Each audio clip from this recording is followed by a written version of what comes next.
전능하사 천지를 만드신 하나님 아버지를 내가 믿사오며 그 외아들 우리 주 예수 그리스도를 믿사오니 이는 성령으로 잉태하사 동정녀 마리아에게 나시고 본디오 빌라도에게 고난을 받으사 십자가에 못 박혀 죽으시고 장사한 지 사흘 만에 죽은 자 가운데서 다시 살아나시며 하늘에 오르사 전능하신 하나님 우편에 앉아 계시다가 저리로서 산자와 죽은 자를 심판하러 오시리라.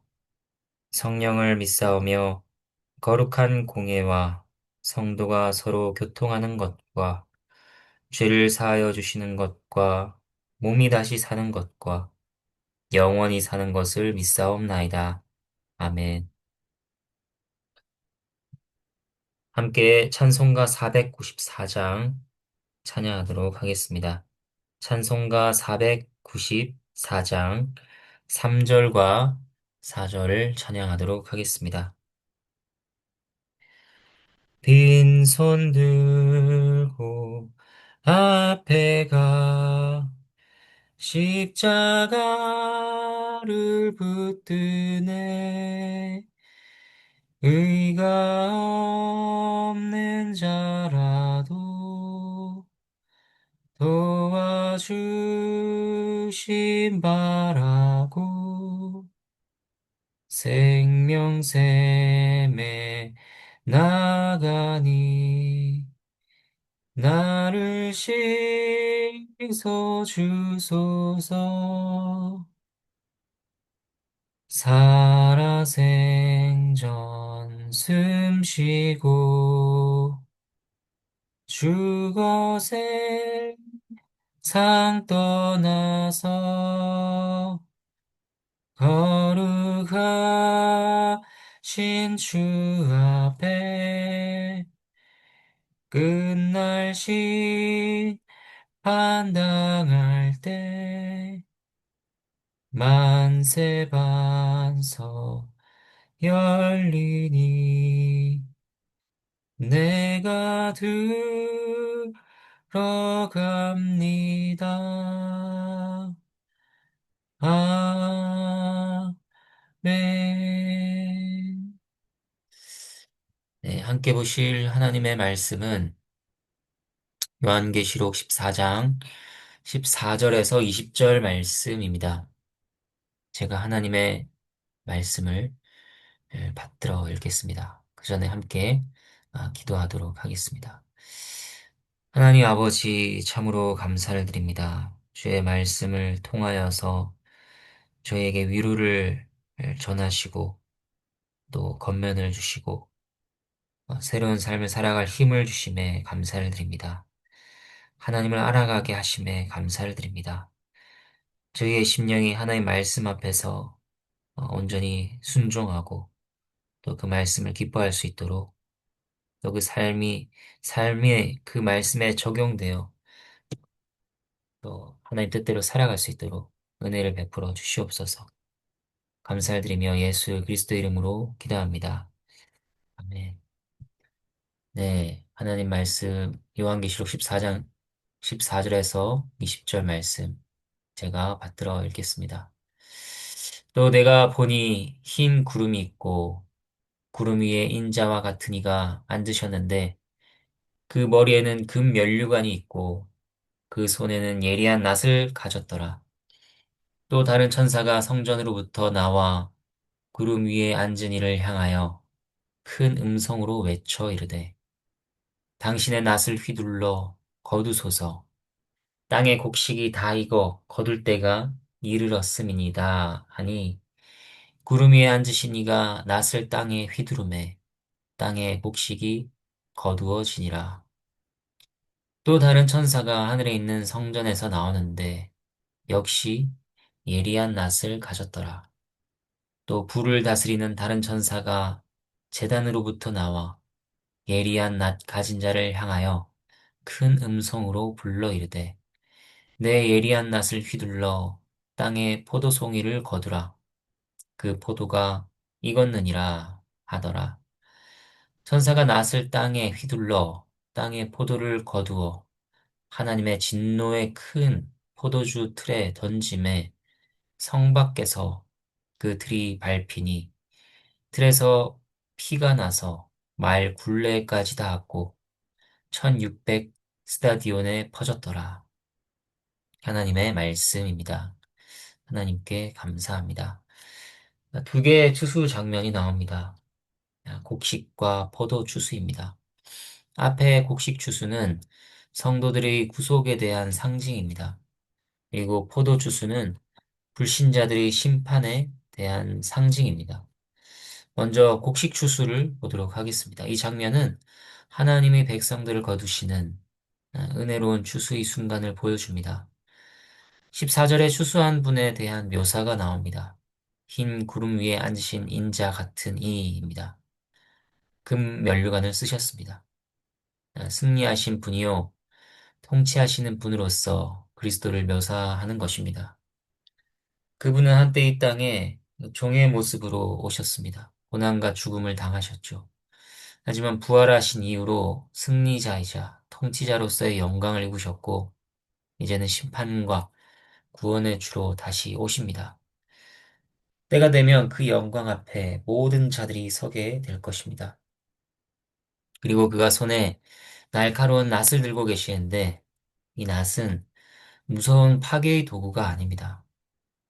농부가 정성껏 가꾼 밭에서 곡식을 베어들기 위해 준비한 추수의 도구입니다. 이는 신자들의 구원을 완성하시기 위한 하나님의 손길을 상징합니다. 예수님께서는 이 땅에서 사역하실 때에도 추수의 비유를 자주 말씀하셨습니다. 요한복음 4장에서 사마리아 여인을 만나신 후 제자들에게 이렇게 말씀하셨습니다. 요한복음 4장 35절과 36절 말씀입니다. 난 너희에게 이르노니 너희 눈을 들어 밭을 보라. 휘어져 추수하게 되었도다. 거두는 자가 이미 삭도 받고 영생에 이르는 열매를 모으나니 이는 뿌리는 자와 거두는 자가 함께 즐거워하게 하려 함이라. 이렇게 말씀하셨습니다. 여기서 예수님께서는 사람의 영혼을 밭에 맺힌 곡식에 비유하셨습니다. 믿음으로 돌아온 이들을 향해 추수할 준비가 되었다고 말씀하셨습니다. 복음을 통해 구원받을 자들이 준비되어 있으며 이제 그들을 거두어야 할 때라는 것입니다. 마지막 때에도 마찬가지입니다. 구원의 추수가 있을 것입니다. 이러한 장면을 통해 우리가 받을 교훈은 무엇일까요? 하나는 추수의 때가 반드시 있다는 것입니다. 곧 완전한 구속의 때가 임할 것이라는 사실입니다. 하나님께서는 역사를 계획 없이 이끌어 가시는 분이 아니십니다. 그분은 정하신 뜻과 섭리 가운데 역사를 운행하시며 때가 차면 반드시 자신의 백성을 거두십니다. 지금은 참으시는 시간일 수 있습니다. 씨를 뿌리고 기다리고 인내하는 시기일 수 있습니다. 그러나 잊지 말아야 할 것은 반드시 거두시는 날이 온다는 것입니다. 심판과 구원의 날이 임한다는 것입니다. 그러므로 우리는 그때를 바라보며 믿음으로 준비하고 인내로 견디며 거룩함으로 자신을 가꾸어 가야 합니다. 하나님의 추수는 지체되지 않을 것이며 그날 우리는 반드시 그분 앞에 서게 될 것입니다.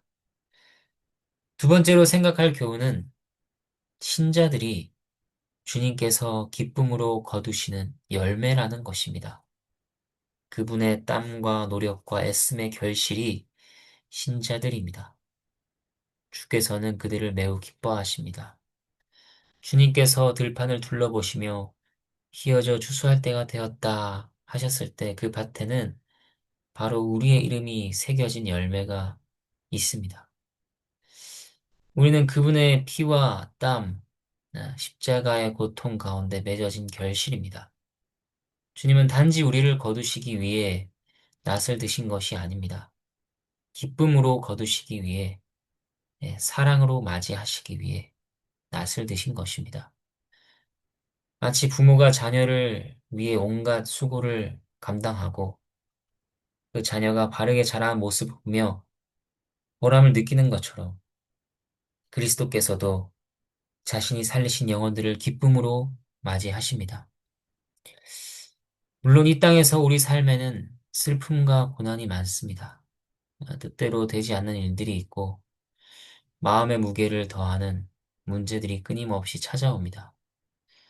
하지만 그럼에도 불구하고 우리는 주께서 여전히 우리를 기뻐하신다는 사실을 기억해야 할 것입니다.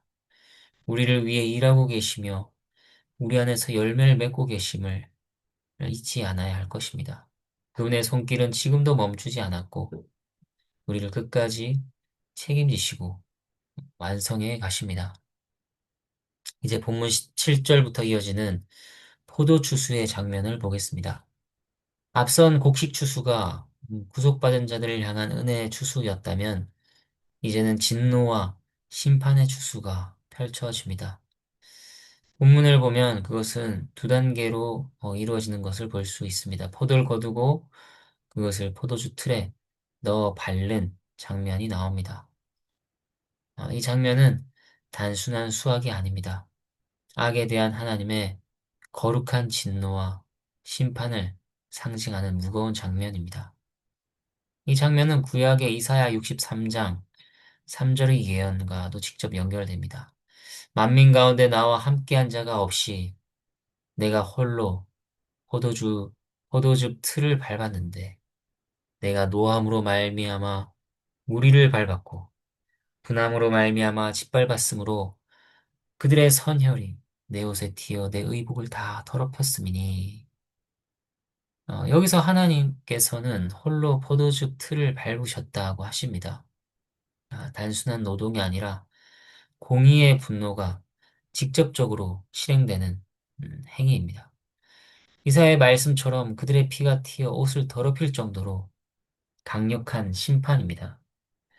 요한계시록에서도 이 포도즙 틀은 하나님의 진노의 포도주를 짜내는 상징으로 나타납니다. 특별히 20절을 보면 그들이 성 밖에서 밟히니라는 표현이 나옵니다. 이 성 밖이라는 표현은 지리적인 것뿐 아니라 하나의 백성과 언약 공동체로부터 단절된 상태를 보여주는 것입니다. 우리는 이미 역사 속에서 한 분이 성 밖에서 밟히셨던 장면을 알고 있습니다. 그것은 바로 예수 그리스도의 십자가 사건입니다. 히브리서 13장 12절 말씀. 그러므로 예수도 자기 피로써 백성을 거룩하게 하려고 성문 밖에서 고난을 받으셨느니라 말씀하십니다. 예수님께서는 죄인들의 죄를 짊어지시고 하나님의 백성에게서 끊긴 자로서 성 밖에서 하나님의 진노 아래 짓밟히셨습니다. 그분은 마치 포도즙 틀 속에 들어간 포도송이처럼 하나님의 공의 앞에서 철저히 눌리셨고 그 피를 쏟으셨습니다. 이것이 이제 불신자들의 심판에 적용된다는 것입니다. 그들은 하나님과의 관계에서 철저히 단절될 것입니다. 예수님께서 십자가에서 대신 밟히셨건만 그 피를 무시하고 외면한 자들에게는 더 이상 피할 길이 없습니다. 그들에게는 성박, 곧 하나님의 임재에서 끊긴 채 거룩하신 진노의 발 아래 철저한 심판이 임할 것입니다. 이 사실을 우리에게 생생히 전달해주기 위한 것이 피의 양에 대한 묘사라고 할 수 있습니다. 성경은 피가 흐른 지역이 1600 스타디온이라고 말합니다. 이것은 약 300km에 해당하는 거리입니다. 하지만 여기에는 단순한 수치를 넘어서는 상징이 담겨 있습니다. 1600은 4 곱하기 4 곱하기 10 곱하기 10으로 나눌 수 있습니다. 4는 동서남북, 사방, 온 사방을 의미하는 수입니다. 세상 전체, 피조 세계 전체를 가리킵니다. 그리고 10은 완전수이죠. 그것을 두 번 곱한 10 곱하기 10은 완전함의 완전함을 의미합니다. 그렇기 때문에 1600은 단순히 긴 거리를 뜻하는 것이 아니라 심판의 범위가 온 세상에 철저하고도 완전하게 임한다는 것을 상징적으로 보여주는 것입니다. 또 20절 말씀에는 피가 말굴레까지 닿았다고 말합니다. 말굴레는 우리가 익숙하게 아는 말고삐입니다. 일반 말의 키를 생각하면 대략 1.5m 정도의 높이가 될 것입니다. 피가 그 높이까지 찼다는 것이니 그 양이 헤아릴 수 없이 많다는 뜻입니다. 이것은 하나님 진노가 얼마나 크고 깊은가, 또 죄에 대한 하나님의 공의가 얼마나 엄중한가를 생생히 드러내는 경고입니다. 마치 전쟁과 재앙으로 한 시대가 끝났을 때 피로 물든 들판을 보며 공포에 떨었던 사람들처럼 어, 요한은 이 심판의 끝을 피할 수 없다고 선포하는 것입니다. 이러한 말씀에서 받을 교훈과 적용은 무엇일까요? 첫 번째로 우리는 두 가지 발심 중 하나를 택해야 한다는 것입니다. 하나는 예수 그리스도께서 나를 대신하여 밟히셨음을 믿고 받아들이는 것입니다. 그게 아니라면 다른 하나는 자신이 직접 하나님의 진노의 포도틀에 밟히는 것, 곧 심판을 받는 것이죠. 하나님의 복음은 이 진실을 가감없이 전합니다. 하나님께서는 사랑의 하나님이시지만 동시에 거룩하신 분이십니다. 그분의 거룩함은 죄를 가볍게 여기지 않으십니다. 그러므로 반드시 죄는 심판되어야 하며 포도즙 틀 안에는 누군가가 들어가야 합니다. 하지만 지금은 은혜의 때요, 구원의 날입니다.